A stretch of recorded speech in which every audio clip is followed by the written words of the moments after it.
వచ్చారు లైవ్లో పవన్. ఈరోజు మార్నింగ్ నుంచి కూడా మీరు సిఎంఆర్ కాలేజ్ దగ్గరే ఉన్నారు. జరిగినటువంటి దారుణ సంబంధించి అక్కడ స్టూడెంట్స్తో మీరు మాట్లాడారు. మెయిన్గా అక్కడ కంప్లైంట్ ఏంటి అని అంటే కెమెరాస్ పెట్టారు అనేది. మరి ఇప్పటివరకు మేనేజ్మెంట్ ఎవ్వరూ కూడా దీనిపైన స్పందించలేదు. అక్కడ ఉన్నటువంటి స్టూడెంట్స్ వర్షన్ ఏంటి, వాళ్ళు ఏం చెప్పారు?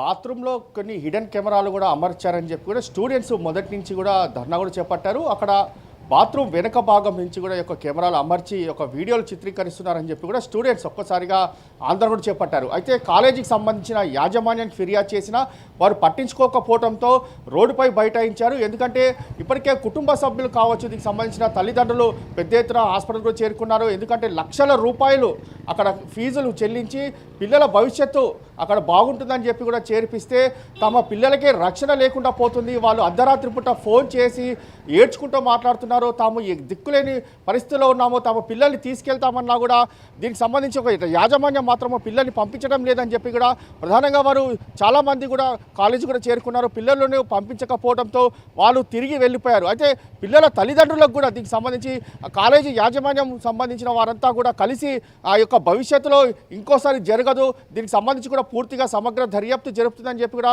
వారు సమాధానం చెప్పాలి. కానీ ఎక్కడ కూడా యాజమాన్యం మాత్రము తల్లిదండ్రులను కనీసం గేట్ లోపలికి కూడా కొంతమందిని రాణించలేని పరిస్థితి కూడా చూస్తున్నాము.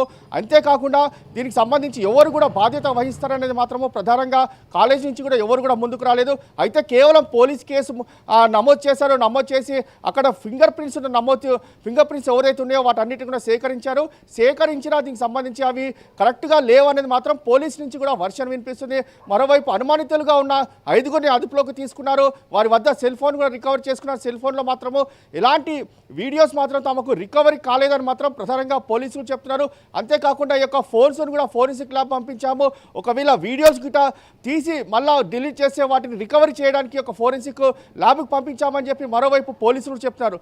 అయితే కాలేజీకి సంబంధించిన యాజమాన్యము చైర్మన్ మాత్రం కొద్దిసేపటి క్రితం అంటే దాదాపు ఉదయం నుంచి కూడా గొడవ జరిగితే మాత్రము సాయంత్రం వచ్చారు. సాయంత్రం వచ్చి అక్కడ దీనికి సంబంధించి విద్యార్థి సంఘాలు పెద్ద ఎత్తున కూడా నిలదీశారు. ఇదే యొక్క మీ ఇంట్లో ఉన్న ఆడపిల్లలకి ఇదే జరిగితే మీరు ఏం చేస్తారని మాత్రము ప్రధానంగా ఆ యొక్క చైర్మన్ కూడా పూర్తిగా ప్రశ్నించినప్పుడు అతను ఎలాంటి సమాధానం చెప్పకుండా ఆ కుర్చీలో నుంచి కూడా లేచిపోయిన పరిస్థితి ఉంది. అయితే మనం చూడొచ్చు. అయితే దీనికి సంబంధించి ప్రధానంగా ఒకసారి మాజీ మంత్రి మల్లారెడ్డి కూడా ఫోన్ చేసి చూద్దాం లైవ్లో అసలు ఈ యొక్క ఘటనకు సంబంధించి ఎలాంటి బాధ్యత వహిస్తాడు, పిల్లలకు ఎలాంటి భరోసా ఇస్తాడు, దీనికి సంబంధించి ఎంతవరకు పోలీస్ దర్యాప్తు జరిగింది అనేది మాత్రం ప్రధానంగా ఒకసారి మనము మాజీ మంత్రి మల్లారెడ్డికి ఫోన్ చేద్దాము. లైవ్లో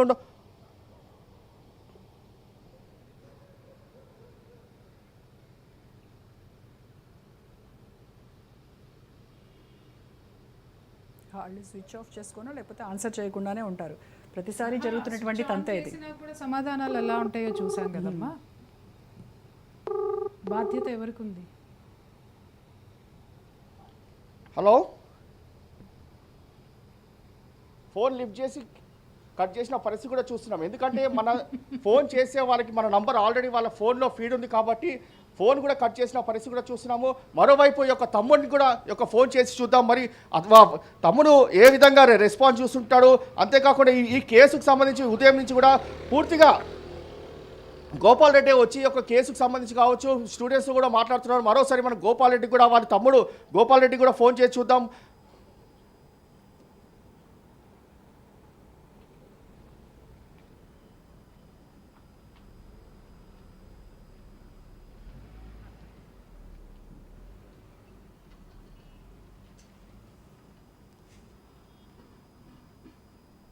The number you have dialed is currently busy. Please try later. మీరు డయల్ చేస్తున్న నంబర్ అలా గోపాల్ రెడ్డి మాత్రము ఫోన్ బిజీగా వస్తుంది. అయితే ఈ నేపథ్యంలో చూస్తే మాత్రం ప్రధానంగా ఎవరైతే ఫోన్ చేస్తున్నారో వారికి మీడియా వాళ్ళకి సంబంధించి కావచ్చు ఇతర కొన్ని నంబర్స్ కూడా పూర్తిగా బ్లాక్లో పెట్టారు. ఎప్పుడు చేసినా వారి నంబర్స్ బిజీగానే వస్తున్నాయి. అంటే కాలేజీ యాజమాన్యం కూడా ఎవరికి రెస్పాన్స్ కాకుండా పూర్తిగా తమ ఇష్టం వచ్చినట్టుగా వ్యవహరిస్తుంది అనేది మాత్రం ప్రధానంగా ఇందులో స్టూడెంట్స్ కూడా చెప్తున్నారు. తమకు రక్షణ కల్పించాలి. స్టూడెంట్స్కి సంబంధించినటువంటి ఆ పేరెంట్స్ ఎవరైతే ఉన్నారో వాళ్ళు అక్కడికి కాలేజ్ దగ్గరికి వచ్చారా, వాళ్ళు ధర్నాల్లో పాల్పంచుకున్నారా, వాళ్ళు పోలీసుల్ని ప్రశ్నిస్తున్నారా, మేనేజ్మెంట్ని ఏం కోరుతున్నారు, వాళ్ళు ఏం డిమాండ్ చేస్తున్నారు, ఎలాంటి ఫెసిలిటీస్ కావాలని అడుగుతున్నారు? అయితే కుటుంబ సభ్యులు కాలేజీ కూడా చేరుకున్నారు. ఒక్కొక్కరికి లక్షల రూపాయలు కట్టి మరి తమ పిల్లల్ని కాలేజీలో చేర్పించినప్పుడు చాలా భవిష్యత్తు బాగుంటుంది, వారు రాబోయే రోజుల్లో మంచి పొజిషన్లో ఉంటారని చెప్పి కూడా భావించి తమ వద్ద డబ్బులు లేకుండా వడ్డీకి మరి తీసుకొచ్చి అక్కడ డబ్బులు కట్టి మరి పిల్లల్ని జాయిన్ చేయిస్తామని చెప్పి కూడా పూర్తిగా తల్లిదండ్రులు చెప్పారు. అయితే నిన్న రాత్రి ఒక్కసారిగా ఫోన్ చేసి కాలేజీలో జరిగిన ఘటనకు సంబంధించి ఏడ్చుకుంటూ మాట్లాడడంతో తాము భయపడిపోయాము, చాలా దూర ప్రాంతాల్లో ఉంటాము, ఇక్కడ సేఫ్గా ఉంటుందని చెప్పి ఇక్కడ చేర్పించాం, కానీ ఇక్కడే సేఫ్గా లేదు, తమ పిల్లల్ని తాము తీసుకెళ్ళిపోతాము, కానీ కాలేజీ సంబంధించిన యాజమాన్యాన్ని అడుగుతామంటే కూడా ఎవరు కూడా ముందుకు రాలేదు.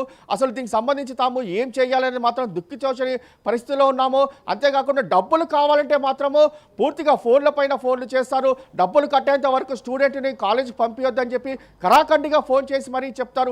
అలాంటి భద్రతా విషయంలో ఎందుకో వీరు పట్టించుకోవట్లేదు. అంతేకాకుండా సీసీ కెమెరాలు కూడా పనిచేయడం లేదు.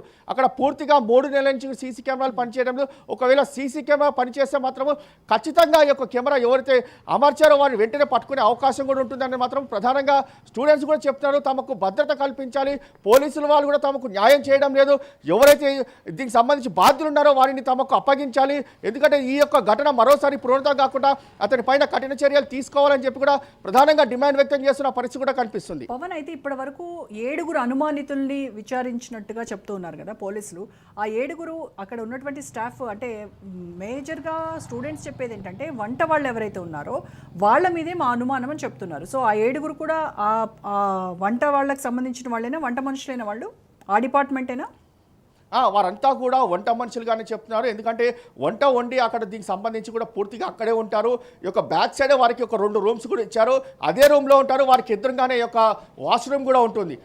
వారే మాత్రమే దీనికి సంబంధించి పూర్తిగా ఒక వాష్రూమ్లో ఈ యొక్క కెమెరా ద్వారా పూర్తిగా వీడియోలు కూడా తీస్తున్నారని చెప్పి కూడా స్టూడెంట్స్ కూడా చెప్తున్నారు. ఎందుకంటే మొన్న ఒక రోజు అర్ధరాత్రి పూట ఒక్కసారిగా ఇట్లా అలజడి రావడము, ఒక లైట్ వచ్చి వెళ్ళిపోవడం పట్ల దీనికి సంబంధించి ఒక్కసారిగా స్టూడెంట్స్ గుర్తించి ఆ రోజు రాత్రి నుంచి కూడా పెద్ద ఎత్తున ఆందోళన చేసినప్పుడు కాలేజ్ యాజమాన్యం వెంటనే స్పందించి ఉండి ఈ యొక్క దీనికి సంబంధించిన బాధ్యులు ఎవరున్నారో వారిపైన చర్యలు తీసుకుని ఇంకోసారి ఇలాంటి ఘటన పునరావృతం కాకుండా మేము చూస్తాము, మేము భరోసా ఇస్తాము, మమ్మల్ని నమ్మండి అని చెప్పి పిల్లలకి భరోసా ఇస్తే ఈ యొక్క ఇష్యూ మాత్రం ఇంత పెద్దగా అయ్యేది కాదు. కానీ యాజమాన్యం మాత్రం ఎంత లైట్ తీసుకున్నారు, ఏం కాదు, ఎవరు ఏం చేయలేరు మమ్మల్ని అనేది మాత్రం ప్రధానంగా వారంతా కూడా ఇదే విధంగా మాట్లాడుతున్నారు. ఈరోజు చైర్మన్ గోపాల్ రెడ్డి కూడా ఇదే తరహాలోనే మాట్లాడారు. ఏం కాదు, మేము చూసుకుంటాంలే, ఏం కాదు అనేది మాత్రం ప్రధానంగా వారంతా కూడా ఈ యొక్క ఇంత పెద్ద ఇన్సిడెంట్ కూడా చాలా సిల్లీగా ఈ యొక్క ఇన్సిడెంట్ కూడా తీసేసినట్లుగా మాట్లాడారు. దీనిపైన విద్యార్థులు ఆగ్రహం వ్యక్తం చేసిన పరిస్థితి కూడా కనిపిస్తుంది. Right, thank you Pavan. Right, డిబేట్లో మరొక షార్ట్ బ్రేక్ తీసుకుందాం. Stay tune to